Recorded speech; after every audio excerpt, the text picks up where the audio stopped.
Good evening, everyone, and welcome to the OpenSinai.com class tonight on August 19th, 2015, on the topic of unlocking Jewish prayer, preparing for the high holidays. This follows our first class, which was offered about a month ago, on the role of sacrifices in Judaism. Tonight, we're going to be doing something a little different than what we did last time. In our last class, we spent a while examining the historical context of which sacrifices arose in the Jewish tradition and looking at different philosophical vantage points for how do we understand the concept of sacrifices in a modern day world. Today, we're going to put on a different hat, and we're going to look at the role of prayer not only through a cognitive exercise, but also as an emotional and as a spiritual exercise of the month of Elul, Jewish month of Elul, which is the call in Jewish tradition to tell us that we're now just a few weeks away from Rosh Hashanah. In a dramatic way, it's also a time of year when many Jews and others around the world who otherwise don't have a daily Jewish prayer life, or even those who do, will find themselves in synagogues and other Jewish settings, getting ready to sit and to get ready to be immersed in intricate and long prayer services. And while we're sitting there, we often wonder to ourselves, what is the job of Jewish prayer? What am I meant to be accomplishing while I am sitting in this synagogue during Rosh Hashanah or during Yom Kippur? And so tonight we're going to take a step back and we're going to try and answer that question from one perspective.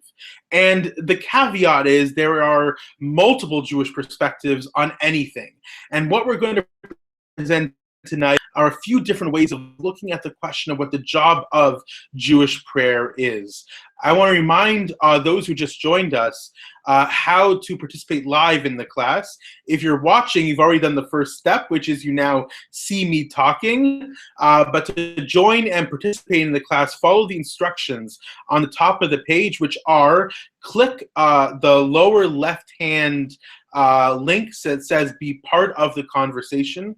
That will open up a new window which will look just like what you're looking at the video, but it'll be a new window. And then once that's opened, click on the grid icon, the grid of 9 dots on the upper right hand corner of that new window, and then click on Q&A, and from there you can ask a question or submit any comments.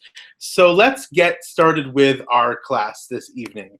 And we're going to start our class in a little bit different way than we did last time, which is we are going to look at first, just one moment, we are going to look first at a video.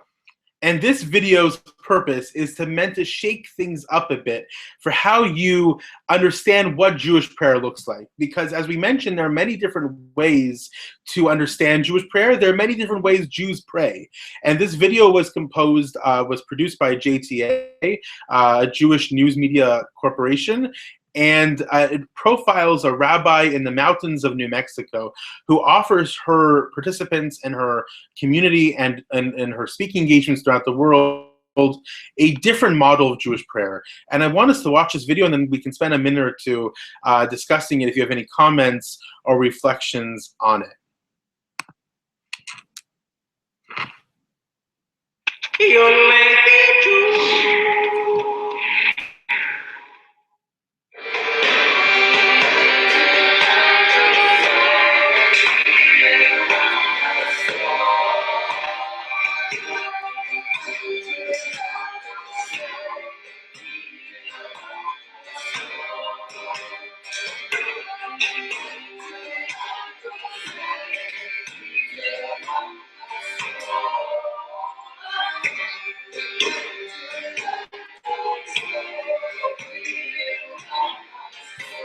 Rabbi Gold, and I live in the mountains of northern New Mexico, and I travel the world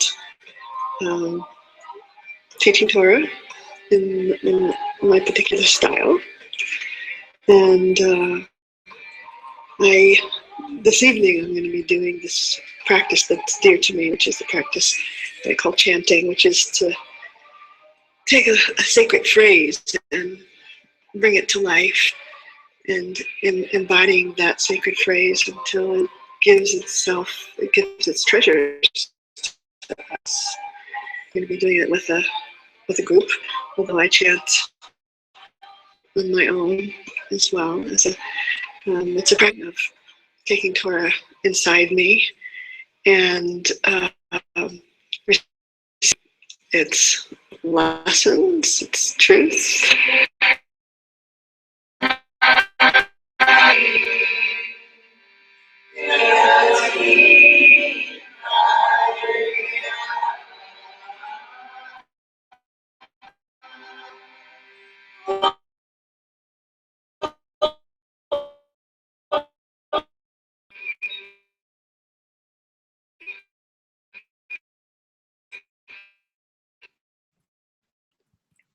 Any questions or comments seen so far in that video? I think you get it. What her and comments are close to when you guess what happens in that synagogue. What do you think she's trying to accomplish with the method that she employs to bring Jewish prayer life to the people that she touches?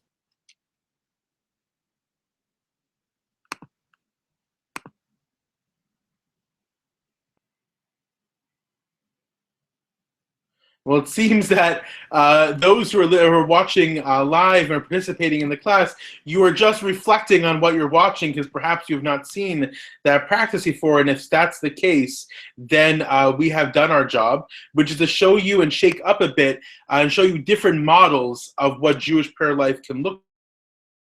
And ultimately, what she's trying to accomplish her video and what she tries to accomplish in the work that she does is she's trying to restore a sense of intentionality, a sense of kavanah in Hebrew, back to its center place in Jewish prayer life. And I want to, because that's going to come up a lot in the subsequent texts we're going to explore together. So let's dive right into those texts. So the first one we're going to look at, this is first your map of what we're going to explore this evening. And the first text we're going to look at together is from the Mechilta, the Rebbe Shimon Bar Yochai. This is an old text. It's a midrash, and as we mentioned in our last class, a midrash is a rabbinic exposition or rabbinic homiletics on various verses in the Torah. And the midrash was from around the year 0 to the year 350 of the Common Era. And the Mechilta de Rabbi Shimon Yochai, in this particular quote, is reflecting on the verse, "And you shall serve the Lord your God." And that's the verse. "And you shall serve the Lord your God." And the rabbis in the Mechilta say, this is prayer. When the Torah tells us you shall serve God, what is that service? It is prayer.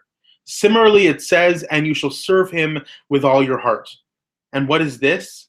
This is the service of the heart, prayer. So right away, right off the bat, the rabbis teach us that prayer, we might conceive of prayer as primarily something that we think, something that lives in our head. But the rabbis here right away tell us that this is actually a form of an action in which we serve God.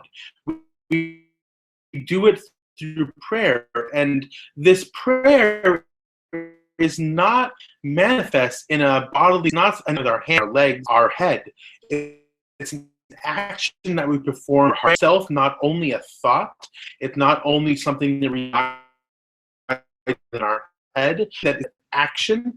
It's manifest. It lives. It's located in our heart. Beautiful source. Let's jump ahead and see how that source is played in the Jewish legal tradition. So if we look at the Shulchan Aruch, is law that was written in approximately 1563 in the city of Tzfat in the northern part of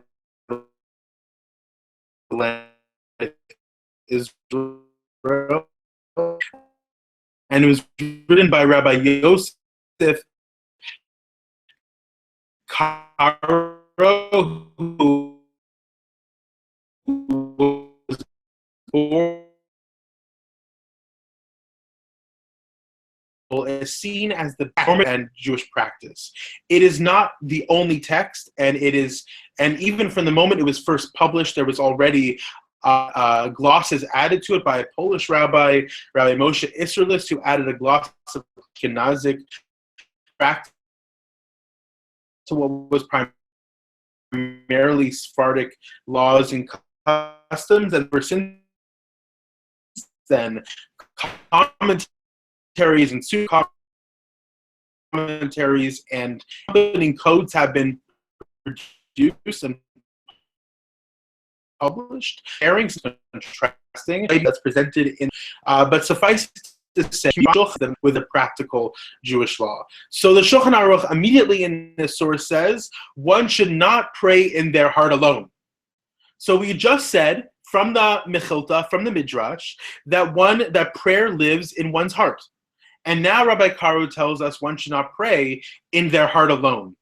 Rather, one should articulate the prayer with their lips and be heard with their ears quietly, but not loud enough to hear your voice.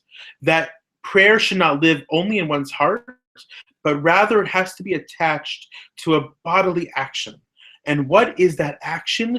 That action is mouthing the words, articulating it with one's lips, and being audible enough that you can hear it, but your neighbor standing next to you cannot hear your words. So what is Rabbi Caro doing here? What is he attempting to accomplish by telling us that, yes, prayer is service of the heart. It is an avodah shebelev. It is a service of the heart. It lives in the heart, but also it should be articulated with one's mouth. What do you think he's trying to accomplish? Or suggestions on what he's trying to bring forth here? We'll pause for a moment and take any of those.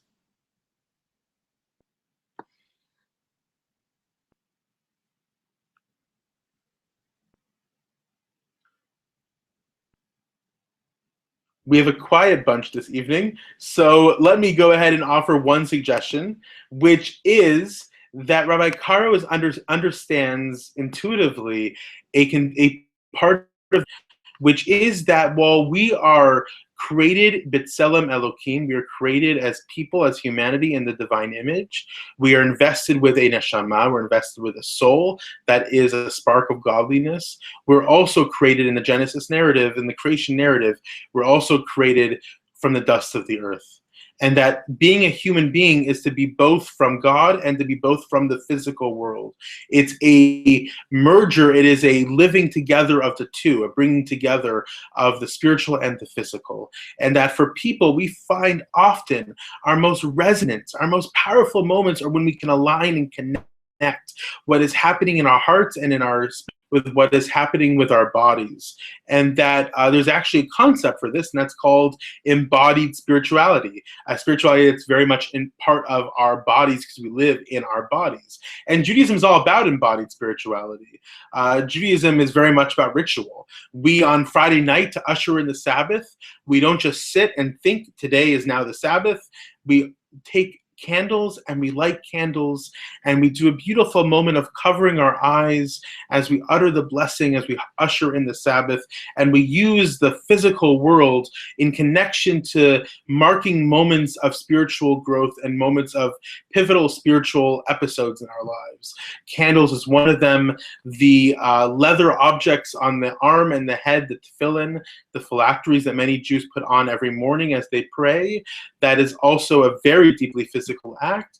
And Rabbi Caro is essentially saying that we take prayer and we invest it with an element of embodiment. We invest it with our lips. We invest it with our mouth, and that it makes it more powerful. It makes it more resonant for the person who is praying.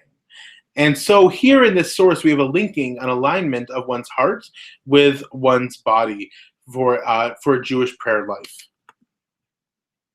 Turning now to the Mishnah Torah, which we had studied for in our previous is another code of Jewish law written a few hundred years before Rabbi Karo penned down the Shulchan Aruch, the code of Jewish law, and the Mishnah Torah was composed by Maimonides. Maimonides, as a reminder, was born in the city of Cordoba, Spain, and passed away in the year 1204 in Egypt, and then was subsequently buried in Tiberias. And the Mishnah Torah was composed around 1170 or 1180 while he was in Egypt. So this is seen and is in fact an integral component of Rabbi Karo's process in composing the Shulchan Aruch. Rabbi Karo looks at the Mishnah Torah as part of how he comes to and arrives at decisions in Jewish law. And the Mishnah Torah is seen as an authoritative text, a foundational. In fact, of course, and when it was first introduced, it was introduced with great controversy, and it was critiqued, and it was challenged, and it was interrogated, and the Jewish community was very split on the publishing of a code of Jewish law, but ultimately it was accepted and is a valuable part of the body of Jewish literature that is accessible in the treasure house of all Jews, and just goes to show you that all innovations, when they're introduced in the Jewish community, go through a sort of test of harsh interrogations and harsh challenge and critique. And only once it survived all of those tests and all that challenge does it eventually get entered into the body of Jewish literature and body of Jewish practice. So the Mishnah Torah, Maimonides, tells us that 5 things prevent prayer, even if the time for prayer has arrived. So we have this is part of a larger class, but we have for another class, but we have essentially 3 times of prayer daily. We have what's called Shacharit, the morning prayer, Mincha, the afternoon prayer, and Ma'ariv, the evening prayer. And those prayers have set times in the day in which they're meant to be accomplished. So Maimonides is teaching here that there are 5 things that even if the time for that prayer has arrived, will prevent that prayer. And one of them is intention of the heart. And if you're curious what the other 4 things are, by the way, they very much are connected to what we're saying. The other 4 things revolve around one's bodily cleanliness, around the environment one is currently in, whether it's an environment that is modest, whether it's an environment that will be conducive to focus, where it won't be too distracting. So are you praying in an outdoor amphitheater doing a rock concert, or are you praying in a space in a community of prayer or in a private, quiet space? Those matter because your ability to focus matters and will differ depending if you're at a rock concert or you're at a place that's conducive to prayer. And then, of course, also being one of them right here in front of you, intention of the heart. So one's intentionality matters so much so that it can prevent prayer even if the time for prayer has arrived. So Maimonides gives us how we can attain intention. Very difficult to attain. He says, turn your heart from all thoughts, as if that was so easy. This is actually a practice. The ability to clear one's head is not easy. Essentially, it is about being in the moment.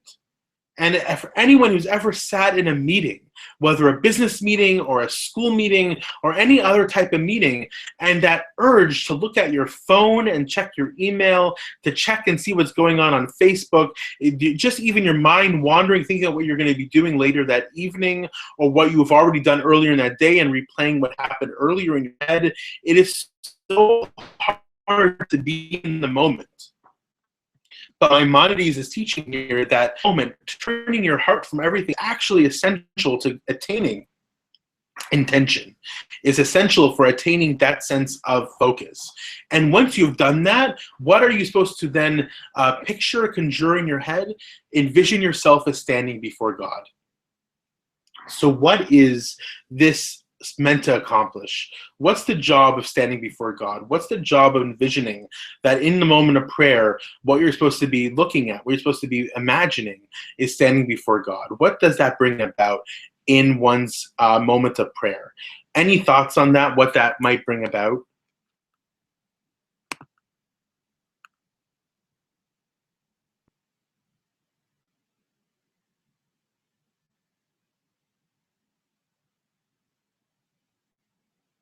Any thoughts? Going once? Going twice? Okay, so perhaps for this very quiet audience this evening, perhaps what it is trying to attain is that not only is it meant to attain a sense of awe and a sense of devotion, because imagining yourself before God would be, of course, a very awesome moment, a very awe-filled moment. It's also envisioning a dialogue. That you are standing before God, you are now in relation to something else, in this case, God, and in dialogue with someone that you so care about, in dialogue with someone that you were so in the relationship with. When you have, when it's just the two of you, that's when you put the phone away. That's when you put the Twitter feed away. That's when you really zone in and focus in on that other person, because that's the time. You know, if you're a family and you're raising children and you have set aside date nights for you and your partner and or you and your spouse, and those are the times where you really are focused in because you don't have the distractions, you're not thinking about the diaper changes, you are 100% zoned in on that other person. And so Maimonides is perhaps teaching us that we're supposed to envision these set times for prayer as our time with God. It's our time for relationship with God. And in those moments, we are just like we would with our partner or with our person that we care about so much, our invest in relationship, we put aside the other distractions and we focus in on that relationship. So we have so far a sense that prayer is a service of the heart. That service of the heart is very much embodied through our articulation of those prayers with our lips, thereby aligning and connecting what happens in our heart with what is going on with our physical selves, and that we must also achieve a sense of intentionality, a sense of focus, and by doing so, we're able to be in a relational moment with God, just like in a relational moment with someone we're invested with, in that we put aside other things, and we zone in, and we focus in that moment. So I want us now to look at a really interesting piece of Torah, and this is from Rabbi Yitzchak Ben Sheshet, also known by his acronym, the Rivash. He was a very influential, very important Spanish rabbi, born in 1326 in the city of Valencia, lived for a lot of his life in Barcelona, and passed away in 1408 in Algiers in North Africa. And Rabbi Sheshet here quotes another rabbi who he calls, and Rabbi Sheshet was by far one of the greatest rabbis of the era, he calls this rabbi one of the greatest rabbis of the generation. And that rabbi was Rabbi Shimshon of Chinon.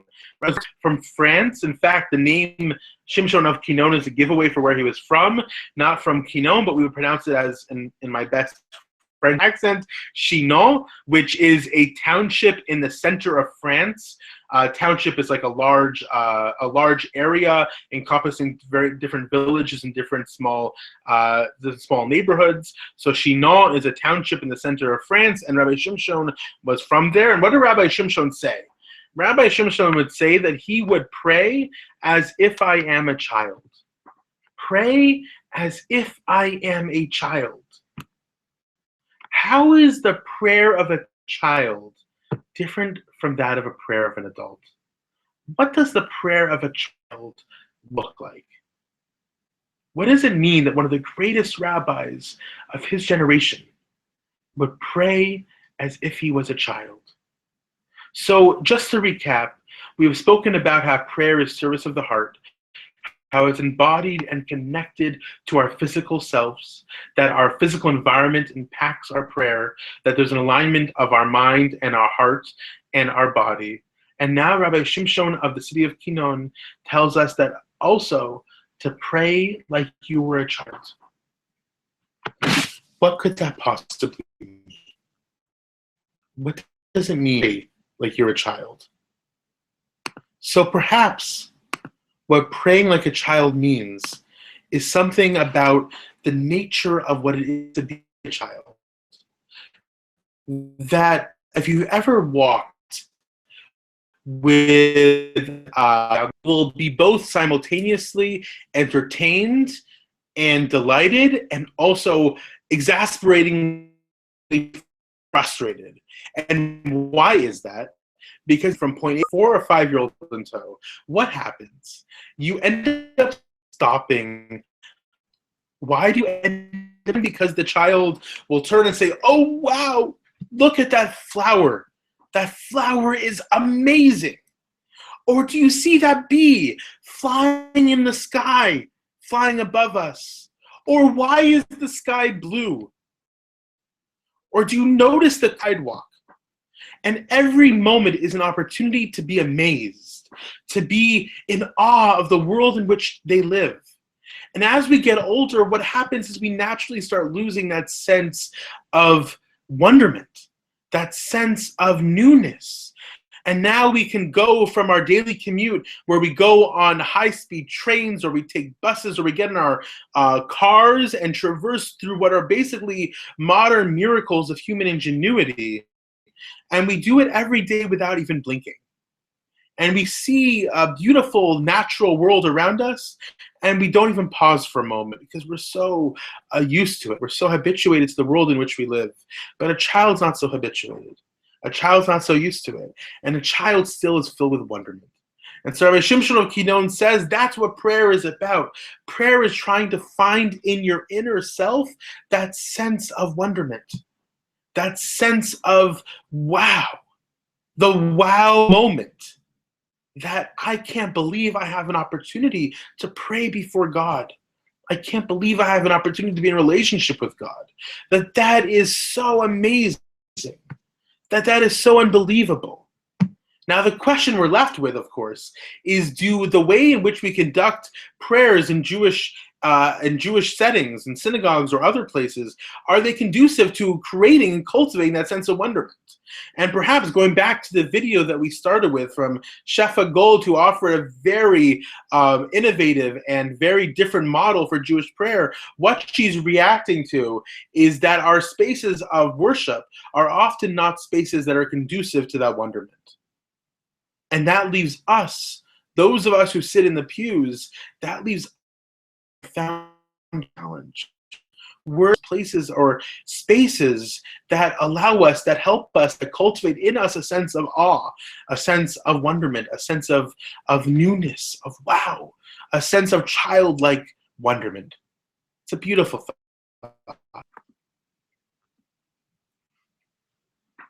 Before we switch gears and looking at a piece of Talmud, I want us to take a break and look at source. We've looked at things from hundreds of years ago. Let's look at a very modern source. This is from Rabbi Abraham Joshua Heschel. Rabbi Abraham Joshua Heschel was born in 1907 in the city of Warsaw and passed away in 1960. He was one of the most preeminent rabbinic thinkers and theologians of the modern era, hands down. Rabbi Heschel was an influential professor at the Jewish Theological Seminary here in New York, which is the flagship seminary of the conservative movement in Jewish religious life. And he also was profoundly responsible for articulating and bringing forth deeply esoteric mystical ideas and making them available to the modern person, and having an incredible ability to connect those mystical ideas to modern day relevance. And in addition to all of that, he was also very much involved in the civil rights movement of the 1960s. And there's a famous picture of him, you can Google it, walking in that famous march across the bridge in Selma with Dr. Martin Luther King Jr. holding a Torah scroll. And Rabbi Heschel was well-known advocate for full and absolute equality for all of God's creation, for all of humanity, in the construct of the 1960s civil rights struggle. So Rabbi Abraham Joshua Heschel, who himself was a descendant of a very well-known and prominent rabbinic family, descended from Hasidic grand rabbis, offers the following idea. And he says, prayer is our attachment to the utmost. Without God in sight, we are like the scattered rungs of a broken ladder. To pray is to become a ladder on which thoughts mount to God, to join the movement toward Him which surges unnoticed throughout the entire universe. We do not step out of the world when we pray. We merely see the world in a different setting. The self is not the hub, but the spoke of the revolving wheel. In prayer, we shift the center of living from self-consciousness to self-surrender. God is the center toward which all forces tend. He is the source, and we are the flowing of his force, the ebb and the flow of his tides. First of all, this is just a beautifully written piece and beautifully poetic piece. But let's take a moment to unpack it. Without God in sight, we are like the scattered rungs of a broken ladder. To pray is to become a ladder on which thoughts mount to God to join the movement toward Him, which surges unnoticed throughout the entire universe. In other words, we often imagine prayer as something that we initiate, that we set aside a time, or we are in the moment and we start uttering a prayer, and that's a prayerful moment, and then we're done and the prayer ceases. Rabbi Heschel here says something totally different. He says prayer is happening all the time. Prayer is around us all the time, surging to God.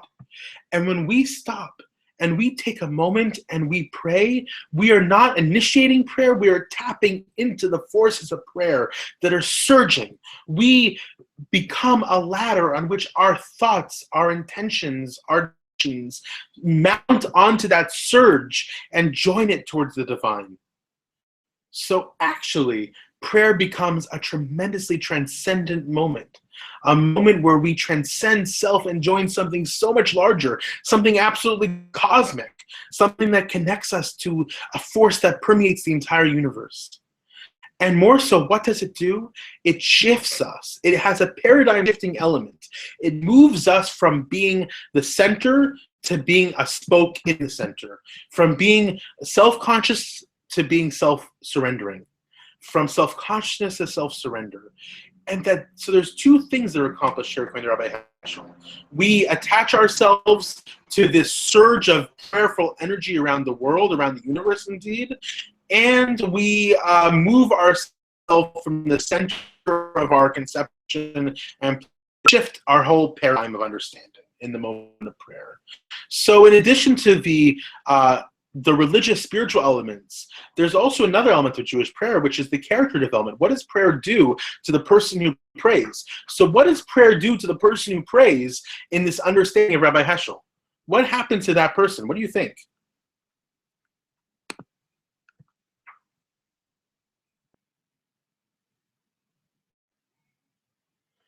First of all, I see the comments have come in from BJ and from Travel Lightly. I know who you are. I can't remember your name on top of my head, but your nickname says Travel Lightly, and I know who you are. So BJ and Travel Lightly offered two comments here. One is that standing before God feels very visual, and I don't have Travel Lightly. You are Lori. I remembered your name. Standing before God feels very visual, and I don't have a visual concept of God, or like a child is hard for me to get. And BJ wrote, more wonderment, less adult preconceived notions, meaning and reflecting on what it means to pray like God, pray like a child. And you're absolutely right, BJ, that's exactly the point we're getting to. More wonderment, less adult preconceived notions. And Lori, you are totally right. Standing before God feels very visual, and I don't have a visual concept of God. That is absolutely right. Judaism, in every sense, shuns the visual imagery of God. We don't have a conception of what God might look like. We don't have an image of what God is. So what does it mean then to stand before God in what sounds like a very visual thing to do, something where we're standing and envisioning God? So perhaps what we're doing in that moment is imagining what it would be like to stand before God. Not what God looks like, but what it would be like to stand before God in God's essence. So to make that a little more concrete, because that might sound a little esoteric, but to make it a little more concrete, imagine you are at work. Let's say you're at work, and you take a mental break, and you imagine your relationship with the person you love in this world the most. Could be a spouse or a partner, could be a loved one, could be a parent, could be a child, the person, or a very clear dear friend, the person you love most in this world. You imagine that person. You're taking a mental break from whatever you need to do at work, and you're imagining that person in front of you. And when you imagine that person, you imagine a couple things about that person. You imagine one, you imagine what they look like. That's absolutely true. But you also imagine the qualities that they bring forth. You imagine what they bring out in you. what kind of person you are in front of them when you are in front of them. You imagine the character traits that that person has. And while we don't and can't know God through what God looks like, it is a strong idea within Jewish tradition to understand God through God's character. God is merciful, so too we merciful. Just as God is compassionate, so just as God lifts up the fallen, so lift up the fallen. And so when we stand before God and envision ourselves standing before God, perhaps what we're really trying to do is that latter part of what it means to envision ourselves standing before our loved one. That we envision what it would mean, what would bring out in us to stand before God. What kind of person would we be in that moment? What are the qualities that would come forth? And what are the qualities of God that we are seeing in that prayerful moment? Do we see God's compassionate side? Are we envisioning God's merciful side? Maybe we're in a moment of doubt and skepticism and reviewing God's side of judgment. All different aspects of God. So not necessarily a visual image, but more about the qualities of God, the character traits, and God, but also in what it brings out in us to stand before God. BJ just wrote, if God is a verb in Kabbalah, then avodah and service, then prayer is motion and movement.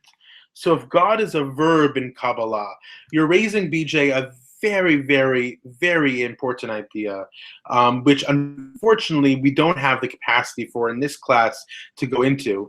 But I love that you're raising it because it's a really foundational idea. And for those of you who are listening or who will be watching this later and you wonder to yourself, what does it mean that God is a verb in Kabbalah? I promise you at one point we'll try and cover that in a future class, but it's not for right now. It's just too detailed to get into in the time you have left. But if prayer is motion and movement, BJ, you're totally right.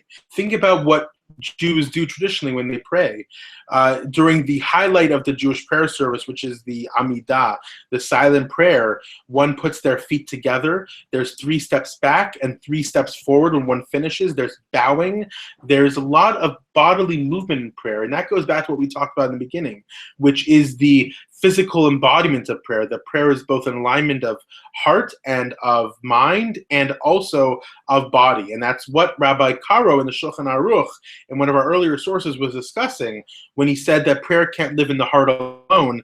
It has to be articulated with one's mouth. So let's move on. So the question I was asking in regards to Rabbi Heschel was, what happens to the person in their character development when they imagine God as the center of their universe and not themselves as the center of their universe? And perhaps one of the things that happens is it helps develop an inner refinement of modesty, an inner refinement of humility in the person. And not only in that prayerful moment is the person attaching to the utmost, is that person surging forward with the energy of prayer that surrounds the universe in Rabbi Heschel's language, but where that person is also developing a personality that is a humble personality, a personality that is a little less egotistical. And so even when that person takes those 3 steps back from their prayer and concludes their prayerful moment and they enter back into the world, that person will be a changed person, not only in their relationship to God, but in their relationship to others as well. So there's that dual aspect, both of what prayer does in our relationship to God, but also how it shapes us as human beings in our relationship to each other. So now I want us to spend the latter half, the rest of the time we have together, on this piece of Talmud. And this comes from the Tractate Brachot in page 26b. And as most things in Talmud, it starts with an argument. Rabbi Yossi, the son of Rabbi Hanina, said, the prayers were instituted by the patriarchs. Rabbi Yehoshua ben Levi said, the prayers were instituted to correspond to the daily offerings. So here we have a foundational debate between Rabbi Yossi and Rabbi Yehoshua ben Levi. Rabbi Yossi, the son of Rabbi Hanina, said, who created the prayers? Abraham, Isaac, and Jacob. Where Rabbi Yehoshua ben Levi said, from whence do the prayers come from? They come from, they correspond to, they were instituted to look like and in lieu of and correspond to the daily offerings. And the daily offerings being the offerings that were offered first in the tabernacle, the sacrifices in the tabernacle, and then later in the temple, the first and the second temple in Jerusalem. So besides being maybe perhaps arbitrary sources for the prayers, which they're not, what possibly is the reason for why they would attach the source of the prayers to these two different places, either the patriarchs or the offerings? Two very different types of places. So are there any thoughts? What do you think might be the reason for why they would pick those two places for where the prayers might come from?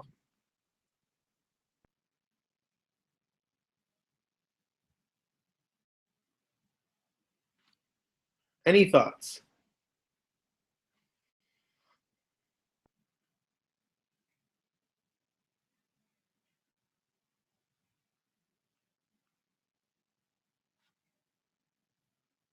So that is the question. So let's explore how the Talmud addresses that question. So if we turn to the next piece of the Talmud on this subject, it brings out is to both support both positions. And these sources are braitas, braitot in Hebrew. Plural for braita is braitot. And what is a braita? A braita is a text from the rabbinic Talmudic tradition, which sourced approximately the same as a Mishnah. A Mishnah is one of the earliest rabbinic sources that were compiled in part of the Talmud. The Talmud is composed of a Mishnah and a Gemara. The Mishnah is the early text, more terse, it's a little shorter, and the Gemara is an elucidation that was by later rabbis on the Mishnah.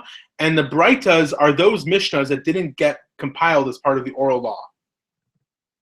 They're from the same time period, but when the oral law was redacted and compiled into a written text, the Braitot were not included. But they come up often in the Talmud as either supports or as points of refutation for different opinions or perspectives. So a Braita was taught in accordance with the opinion of Rabbi Yossi, the son of Rabbi Hanina. Abraham instituted the morning prayer. As it is stated, and Abraham arose early in the morning to the place where he stood, Genesis 19:24. And standing in the verse refers to nothing other than prayer. So Abraham made shacharit, he made the morning prayer. And the support for it is the verse in Genesis 19 that Abraham arose early in the morning and he stood, and standing is prayer. Isaac instituted the afternoon prayer, as it is stated, and Isaac went out to speak in the field toward evening, and speech in this verse means nothing other than prayer. So Isaac made the mincha, made the afternoon prayer, and how do we know so? Because the verse in Genesis 24:63 that Isaac went out to speak in the field, meaning not evening and not morning, but in the middle of the day, near the end of the day, and speech in that speaking moment means nothing other than prayer. And finally, Jacob instituted the evening prayer, as it is stated, and he encountered, in Hebrew, Vayifka, and he encountered the place and spent the night there, Genesis 28:11. And the term pigia, encounter, in this verse refers nothing other than prayer.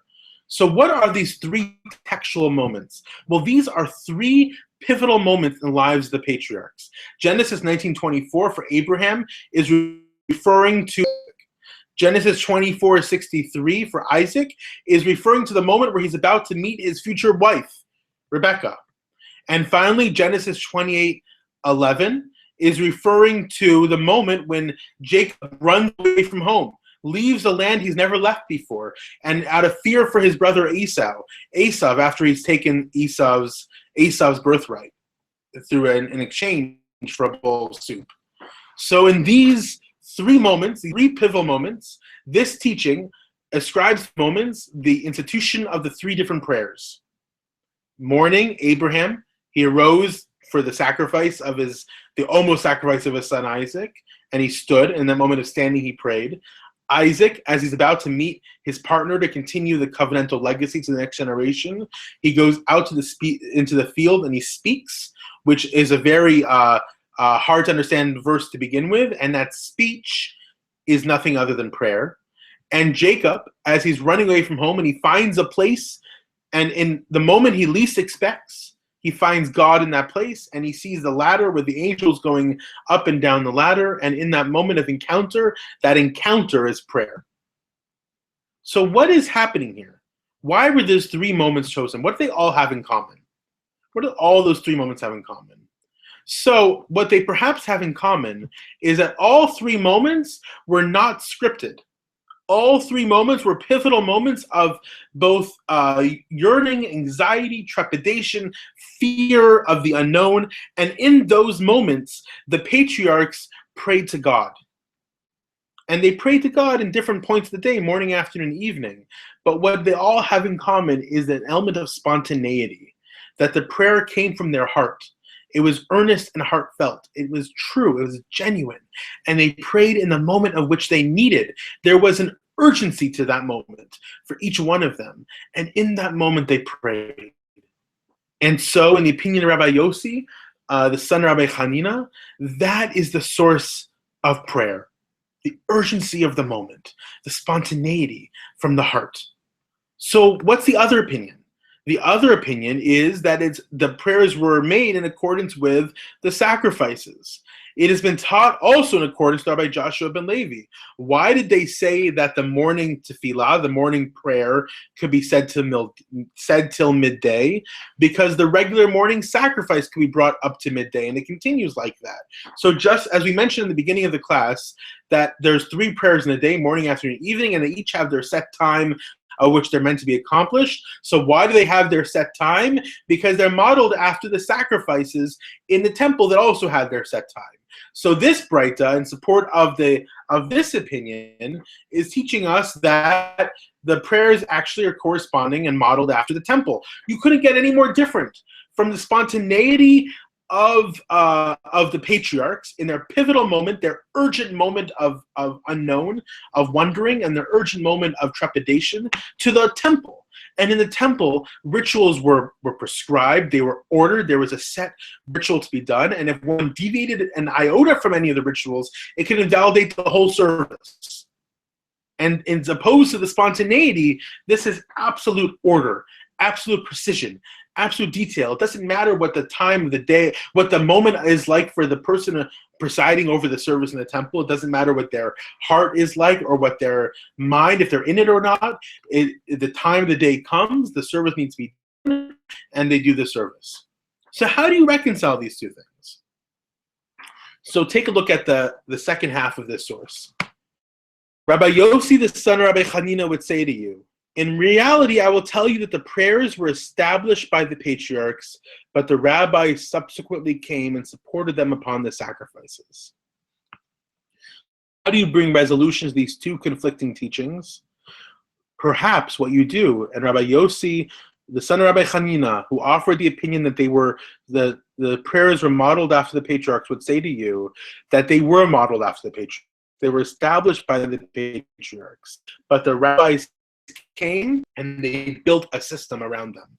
That the patriarchs created the modality of prayer. They created the 3 times of prayer out of the urgency they felt in those times of the day. And the rabbis subsequently years later came and built scaffolding around that moment and offered us a set ritual and a set order. Why would the rabbis do that? What is the thinking behind the classical rabbis offering this scaffolding, offering this structure around the spontaneity of the patriarch's prayers?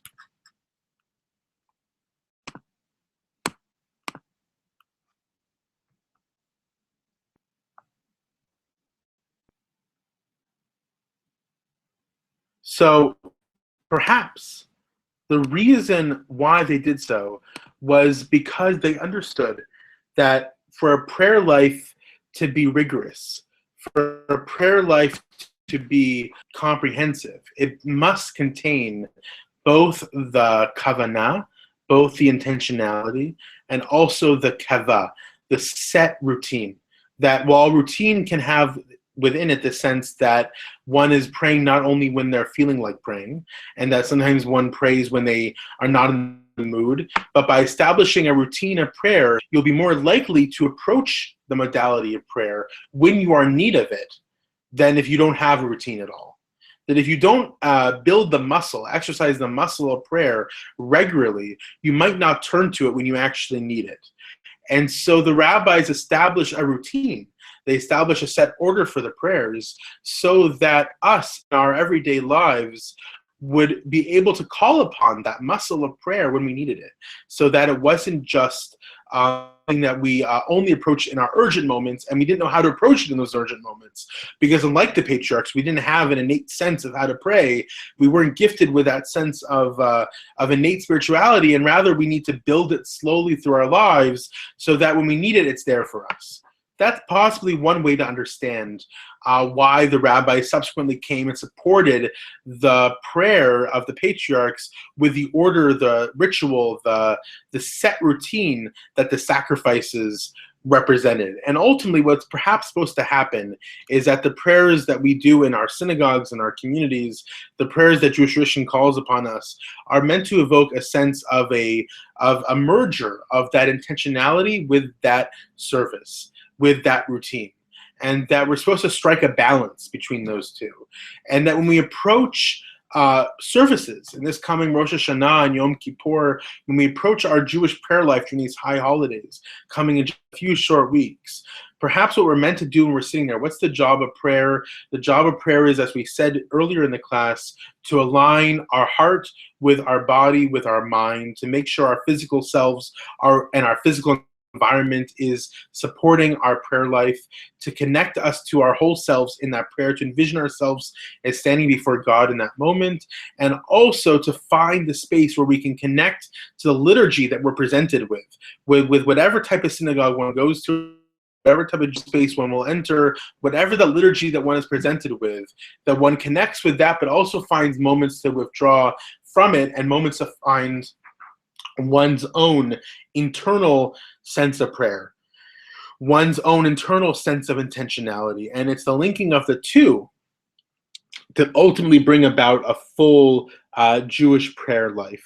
The linking of the kavanah, of the intentionality, with the linking of the keva, with the sense of order and routine that the sacrifices represented, and that it's the combination of what the patriarchs began in those pivotal moments with what the temple represented in its routine and its order and its sense of ritual. And then when we link those two, we find a full expression and ability to connect fully, or the opportunity to connect fully with our Jewish prayer lives. So that concludes our class, Unlocking Jewish Prayer, Preparing for the High Holidays. I hope you enjoyed it and you found nuggets that were meaningful to take with you as we enter the season of the new Jewish year, Rosh Hashanah and Yom Kippur. Regardless of what you might be doing or might not be doing during the season, if you find yourself in a Jewish prayer space during the holidays, I hope that something from this class will carry over with you and fuse that moment with a sense of meaning and deepen your appreciation of Jewish prayer and what it can offer you. And mark your calendar for our next class, which is on October 19th, on Monday night at 8 p.m. Eastern Time, 5 p.m. Pacific Time, with OpenSinai.com educator Cheryl Gordon on the topic of Applied Judaism, Confronting Life's Little Dilemmas. Thank you again for joining us, and have a great evening.